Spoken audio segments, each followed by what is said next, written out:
Kennedy on TV giving an inspirational speech which united Americans and talked about putting a man on the moon. And the President's speech on the Kennedy Space Center, I think, is a U-turn from what President Kennedy had to say to us, and certainly has deflated the hopes of a lot of people in terms of America keeping its edge in space technology. Now, so far we've spent $10.3 billion on the Constellation program, and I guess if it's terminated, that's $10.3 billion wasted or spent on something that was a dead end.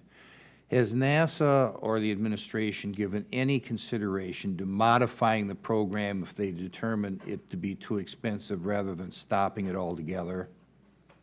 You're referring to the Constellation program? Yes, sir.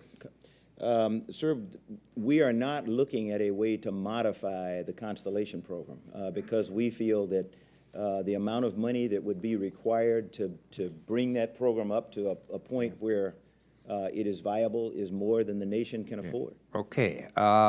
What termination liability does the Federal Government have if the Congress approves the President's recommendation? How much money?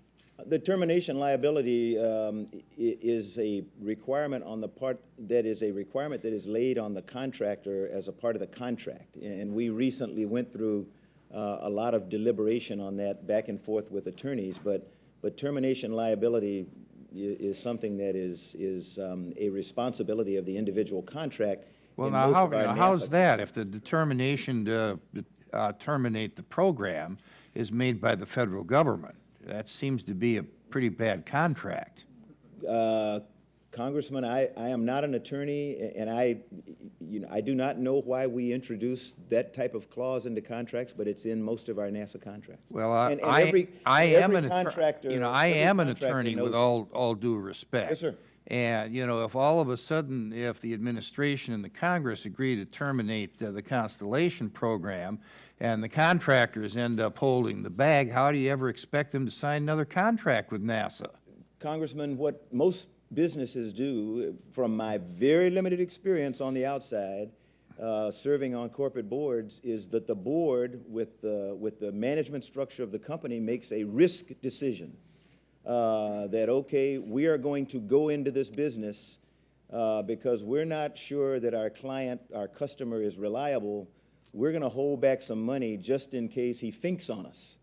And people who work with the U.S. government, unfortunately, are very accustomed to that. Does NASA want to get a reputation of finking on contractors and big programs? Mr. Chairman, we do not want to get that reputation, but I would be lying to you if I didn't say we have it.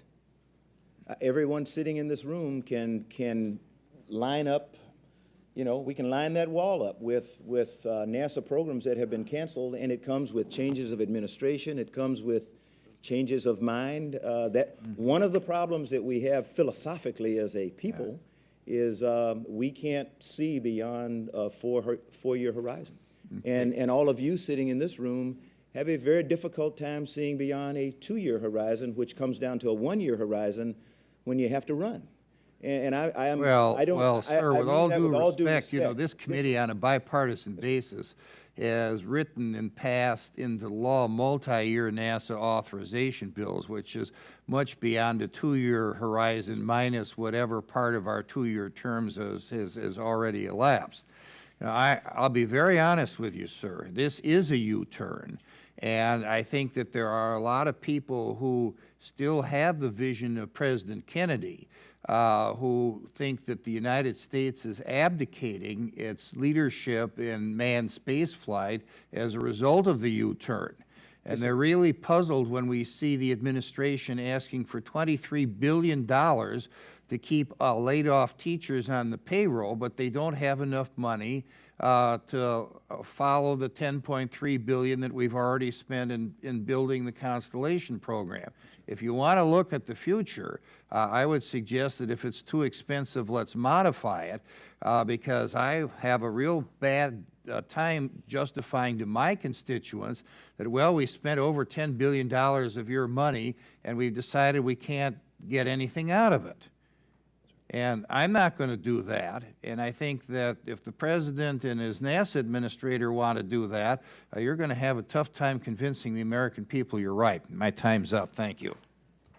You want to give a quick reply? A quick reply would be to say, I don't consider it a U-turn. I consider it, there are many ways to get where we all want to go. We all want to get to Mars. Constellation would not have gotten us there. The President's new program will get us there. It will take us, we will go in incremental steps where we were trying to go in one big chunk before, and we're not going to get there. So that's Strader. And Ms. Woolsey is recognized for 5 minutes. Thank you, Mr. Chairman. Administrator Bolden, hello. How are you doing? Thanks for being here. Thank you. You've said a couple of things that, made me stop and sit up more than once today. One is you said in response to questions on different issues, they won't be perfect. And then we talked about commercial crews and commercial vehicles. So, boom, I started thinking, well, the safety of the crews, the safety of the workers, the safety of human flight being commercial and not under NASA as we know it. And as the chairwoman of the Workforce Protection Subcommittee on Hidden Labor, I really want to know how we're going to make sure that we have safety regulations for these commercial flights. We just keep experiencing private industry taking risks, cutting corners, having shortcuts, cost savings, timing, and then what have we got? Well, and with this, we are particularly vulnerable. We get people up there in space. So what are you thinking in that regard for NASA? Congresswoman, we are modifying, we are looking at the way that we exercise our oversight over the work that's done by the contractors. I think I spend too much time and effort and money on that oversight today, and that is a contributor to the increased costs of programs.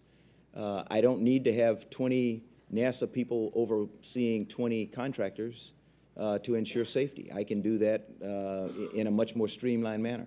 I would